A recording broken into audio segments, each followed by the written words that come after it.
فرض کریں آپ ایک ایسے معاہدے میں شریک ہیں جہاں آپ نے سمجھیں 3 حصے ڈالے اور آپ کے دوست نے 5۔ اچھا۔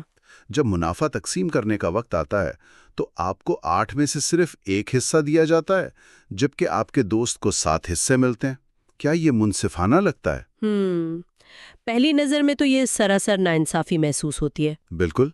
آج ہم اسی طرح کی ایک الجھن کی گہرائی میں جائیں گے جو اسلامی روایات کی ایک بہت مشہور حکایت سے لی گئی ہے۔ 5 روٹیوں کی کہانی؟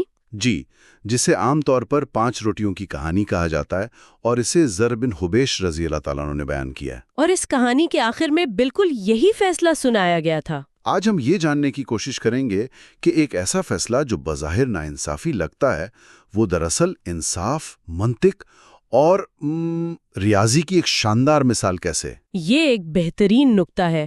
یہ کہانی دراصل ہمارے انصاف کے تصور کو چیلنج کرتی ہے۔ ہم اکثر برابری یعنی ایکوالٹی کو ہی انصاف یعنی ایکوٹی سمجھ لیتے ہیں۔ اچھا۔ یہ کہانی ان دونوں کے درمیان ایک واضح لکیر کھینچتی ہے اور ہمیں سکھاتی ہے کہ حقیقی انصاف جو ہے وہ سطح کے نیچے چھپی حقیقتوں کو سمجھنے میں ہے۔ تو آئیے اس واقعے کی تفصیلات میں اترتے ہیں۔ کہانی بہت ہی سادہ انداز میں شروع ہوتی ہے۔ 2 مسافر ہیں۔ جی، سفر پر نکلتے ہیں۔ راستے میں ایک جگہ رک کر وہ کھانا کھانے کا ارادہ کرتے ہیں۔ ایک کے پاس ہیں 5 روٹیاں اور دوسرے کے پاس 3۔ اور جیسا کہ اکثر پرانے وقتوں کی کہانیوں میں ہوتا ہے، مہمان نوازی کا عنصر شامل ہو جاتا ہے۔ بالکل۔ جب وہ کھانا کھانے بیٹھتے ہیں تو ایک تیسرا مسافر وہاں آ نکلتا ہے۔ وہ اسے بھی اپنے ساتھ کھانے کی دعوت دیتے ہیں۔ اب دسترخوان پر 2 کے بجائے 3 لوگ ہیں۔ یہاں ایک چھوٹی سی تفصیل ہے جس پر دھیان دینا بہت ضروری ہے کیونکہ سارا معاملہ آگے چل کر اسی ایک نقطے پر ٹکے گا۔ وہ تینوں مل کر فیصلہ کرتے ہیں کہ تمام 8 روٹیوں کو بالکل برابر تقسیم کیا جائے گا۔ اچھا۔ اس مقصد کے لیے وہ ہر ایک روٹی کے 3 ٹکڑے کرتے ہیں۔ یہ بہت اہم قدم ہے۔ اس سے انہوں نے حساب کتاب کے لیے ایک مشترکہ اکائی یعنی ایک کامن یونٹ بنا لی۔ صحیح۔ 8 روٹیاں، ہر ایک کے 3 حصے یعنی کل 24 برابر ٹکڑے۔ اور اب 3 لوگ ہیں تو ہر ایک کے حصے میں 8 ٹکڑے آئے۔ جی، یہاں تک تو سب کچھ بہت اچھا اور برابری کی ایک بہترین مثال لگ رہا ہے نا؟ بالکل، ایک بہترین سماجی منظر جہاں سب مل کے کھا رہے ہیں۔ کہانی میں موڑ تب آتا ہے جب پیسہ تصویر میں داخل ہوتا ہے۔ جی، تیسرا مسافر جو مہمان تھا کھانا کھا کر جب جانے لگتا ہے تو وہ شکریہ کے طور پر 8 درہم ان دونوں کے حوالے کرتا ہے اور اپنی راہ لیتا ہے۔ اور جیسے ہی وہ جاتا ہے دوستی اور بھائی چارے کا ماحول ختم ہو جاتا ہے اور انسانی فطرت سامنے آ جاتی ہے۔ جھگڑا شروع ہو جاتا ہے۔ جس شخص کے پاس 5 روٹیاں تھیں اس کا موقف تھا کہ چونکہ اس نے زیادہ روٹیاں دی تھیں اس لیے اسے 8 میں سے 5 درہم ملنے چاہیے اور دوسرے کو 3۔ یہ بظاہر کافی منطقی لگتا ہے نا؟ بالکل منطقی لگتا ہے۔ اس کی دلیل شراکت یعنی کنٹریبیوشن پر مبنی ہے۔ لیکن دوسرے شخص کی دلیل بھی اپنی جگہ کمزور نہیں تھی۔ 3 روٹیوں والے کا کہنا تھا کہ چونکہ کھانا مل کر کھایا گیا اور سب نے برابر کھایا اس لیے رقم بھی برابر تقسیم ہونی چاہیے۔ یعنی 4 درہم؟ جی، 4 درہم۔ اس کی دلیل پارٹیسپیشن یعنی شرکت پر مبنی تھی۔ میں ایمانداری سے کہوں تو میں دونوں کے دلائل سمجھ سکتا ہوں۔ 3 روٹیوں والے کی جگہ اگر میں ہوتا تو شاید یہی سوچتا جی، کہ جب ہم نے ایک ساتھ بیٹھ کر سب کچھ بانٹ لیا تو اب اس رقم کو بھی برابر ہی بانٹنا چاہیے۔ اس مل کر کھانے کے عمل کی بھی تو کوئی قیمت ہونی چاہیے، ہے نا؟ آپ نے بہت اہم نقطہ اٹھایا ہے۔ یہ جذبات اور منطق کے درمیان کی کشمکش ہے۔ کیا عمل کی روح زیادہ اہم ہے یا حقیقی شراکت کی ٹھوس ریاضی؟ اور جب وہ دونوں اس جھگڑے کو حل نہیں کر پاتے تو وہ اس سے فیصلے کے لیے حضرت علی ابن ابی طالب کے پاس لے جاتے ہیں، جو اپنی بے مثال حکمت اور انصاف کے لیے مشہور تھے۔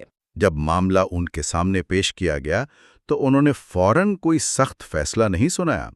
انہوں نے پہلے ایک مصالحتی حل پیش کرنے کی کوشش کی۔ انہوں نے 3 روٹیوں والے شخص سے کہا، دیکھو بہتر یہی ہے کہ تم 3 درہم لے لو اور معاملہ ختم کرو۔ یہ اپنے آپ میں ایک بہت گہری حکمت تھی۔